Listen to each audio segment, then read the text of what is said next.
Hi, in this video we will lead you through the step-by-step process to starting your own website, which will include the WordPress blogging options on it.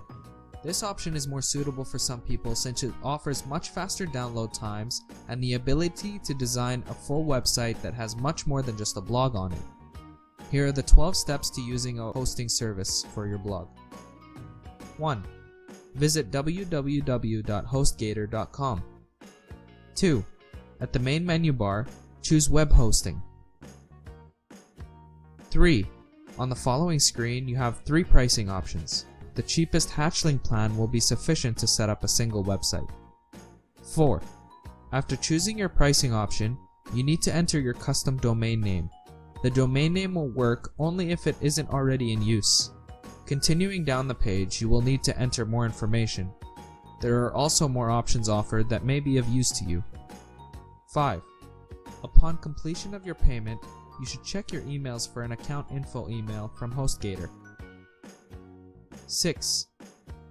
Click on the link that is next to your control panel in the email and enter the username and password that they have provided in that email.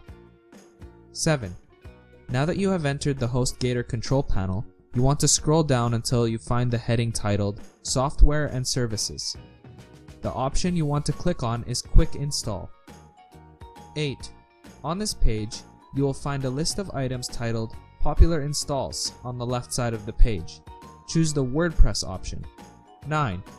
Under where it says Install WordPress for free, choose Install WordPress. 10. You can now proceed to choose your domain name from the drop-down menu while leaving the install/path/here box empty. The admin user box is just any username that you can choose. The rest of the page should be straightforward. 11.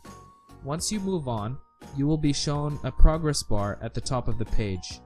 When WordPress is finished being installed, it will tell you so.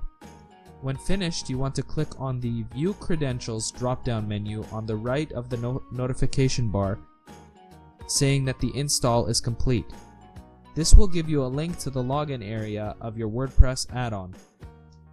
This will also give you the username and password that you need to enter into the designated fields. 12. Click on the admin area link and proceed to enter the username and password that was provided. Congratulations! You have set up your own website which is fully equipped with WordPress. With this, you can go on to create a store on your website while maintaining a blog in the same place. The possibilities are literally endless.